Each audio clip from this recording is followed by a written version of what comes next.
And Giddy out standing over there on the trainer's table, and you got Elena Gray getting extended play. So, yeah, 1 minute 40 seconds remaining in the first half. The Owls lead by 6, but it's the running Bulldogs with the basketball. Oh, boy. Smith almost got that. The 18-foot jumper rattles, won't go down. Put back, won't go. And that one finally does. Credit the basket to number 43, Brenna Winkler. That vindication for her point-blank miss 2 possessions ago. Capellan catches the interior pass. The spin, and they're going to get a push. And that will go against Winkler.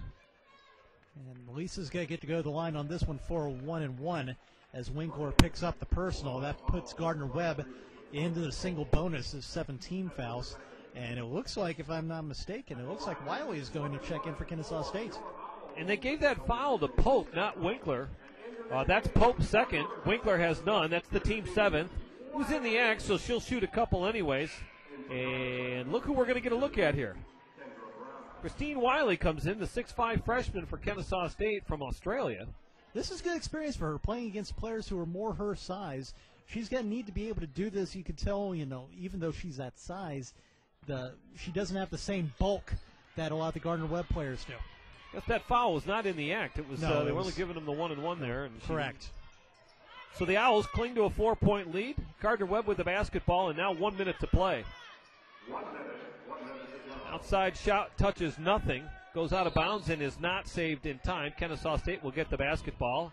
And the Kennesaw State crowd letting Brianna Dillard know what they think about that last effort. 6 of them. It's a late arriving crowd. It was a good job by Monique Hudson of getting in the air, but she had stepped on the baseline before leaving the ground to try and get that ball. So that's why the whistle was blown by the officials. Kennesaw State looking down low. There it is. Couldn't quite gather it in, and it'll be Smith into the middle, and her shot is disrespected. And now it's out in transition the other way. It's Dominique Hudson with the athletics move and is able to convert it. And that is her first 2 points of the game. That for a player that averages 12.5. Kennesaw State can hold. Well, there's about a 2.5, maybe even a 3-second differential. The Owls couldn't hold for the last. Oh, no, and the Owls have turned it over. The Capellan call for the travel, and you cannot afford that there. Kennesaw State was hurrying too fast that time. They had plenty of time to use. They could have wound the clock down. If they had shot the ball with 2.5 seconds on the clock would have run out to 0 if they had gone in, because the clock doesn't stop in the first half on a made basket. So Kennesaw State with a 2-point lead. It was once 8, but their sloppy ball handling has whittled that away, and now there's 5 to shoot. Gardner-Webb with an opportunity to tie or take the lead. The Owls steal it. No foul, and nobody will get a shot up before the end of the half. And the halftime